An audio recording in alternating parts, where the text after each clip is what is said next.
Mwananchi wa Nyamira County, ningependelea kusema hawa wenye waelewane, Okero apewa hizi time aendelee na county, sisi watufanyie maendeleo. Sisi wa mama tunataka maendeleo. Vile tunateseka, tunatafuta school fees, kitu tunataka ni amani.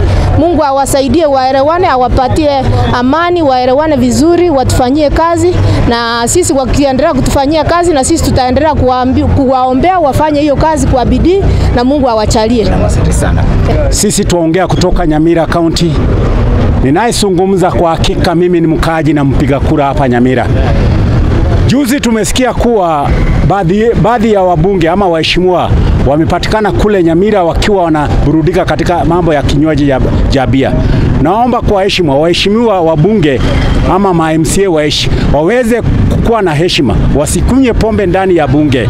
Zaidi ya hapo, ninaomba bunge letu la Senate liliweza kupitisha kuwa tuwe na bunge moja ambalo ni la Nyamira. Mimi naomba waweze kukaa chini, waweze kuelewana kati ya Kiranja ambaye ni Senator Okongo, aweze kuja hapa Nyamira, aweze kukaa chini na Governor Nyaribo ili waweze kutekeleza wajibu tuliowatunukiwa sisi kama wananchi. Naongea kama mwenye kiongozi alikuwa zamani katika Nyamira County, katika Keroka County Council. Nimeongea kwamba vile wenzangu wameongea, nimeomba hao wakuje pamoja waelewane. Wakielewana maendeleo itapatikana hapa Keroka. Sisi tutaki mvusano hati hii ni bunge ngine, bunge na kuanga moja na bunge na kuanga majority. Kwa hivyo tumeona hapa tumeteseka sana, maendeleo yaendelee hapa tangu msosa huyo yaendelee. Tunatambua Speaker Okero ndio speaker. Hii mambo ya kisiasa na senator na angekuja pamoja na mheshimiwa gavana waongee pamoja. Senator siongee kando na huyo anaongea kando. Sisi wananchi ndio tunaumia. Kwa hiyo majaji ilikuwa na shida sana kaunti ya Nyamira, ambapo hata kazi kwa muda wa mwaka moja imeisha, hakuna kazi inafanyika hapa Nyamira sababu ya vita zenye ziko pale. Hata ukaulizwa swali tu kidogo, gavana wako ni nani kwa mtihani, uwezi sema gavana wa sijui wa Murang'a sijui Rongo Kang'ata, utasema Nyaribo ndio gavana wa Nyamira County. Patia huyo mzee time yake atufanyie kazi ndio tuweze kufurahia.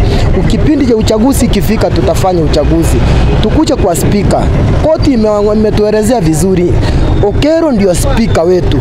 Patia yeye ample time waweza kutufanyia kazi, waweza kupitisha miswada pale, pesa ikuje mashinani ifanye kazi. Sasa mkipigana hivi pesa zinaenda kwa mifuko ya watu, hakuna maendeleo. Mheshimiwa Nyabaro ni kama hako na shida ya akili siku hizi, hatumuelewi kabisa. Anauza ng'ombe zake, ameuza mali yake kufacilitate waheshimiwa watatu wanne waende punge pale kukunywa pombe na kuanza kutuzi wale wengine. Hiyo ni vitu hatuwezi kubali iendelee katika kaunti yetu ya Nyamira.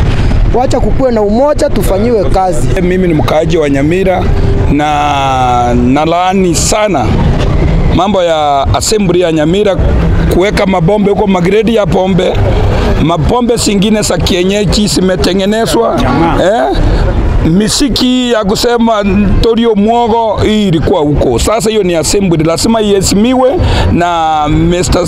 Okero ndio spika wa Nyamira. Spika wetu mwenye tunamchua na tunamfahamu ni Enoch Okero.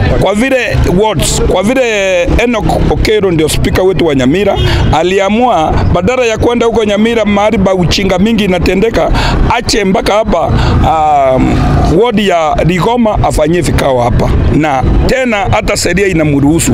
Ako na wabunge 22 na wale wengine wako wabunge 5, 6 wakiwa wengi. Na waomba tuwache mambo mingi, tufanye kazi, tuheshimu Enoch Okero awe aendelee kukaa spika wa Nyamira. Vyombo vya dola viweze kusimama na kufuata sheria. Hiyo ni kuanzia the county commissioner. Manake sheria imesemekana tuwe na akaunti moja, tuwe na assembly moja. Lakini tumeona kuwa vyombo vya dola vitekelezi wajibu waliotunukiwa. Ili bwana Okelo apewe askari security ya kutosha, aweze kutekeleza wajibu aliopewa na hawa MCA. Tunaomba hilo. hivyo kwa county commissioner mzima na security yake yote waweze kutekeleza kuwa tuwe na assembly moja ambayo itaongozwa na Okello. Sisi wananchi tuwaumia bwana, tuwaumia na tuwaumia zaidi.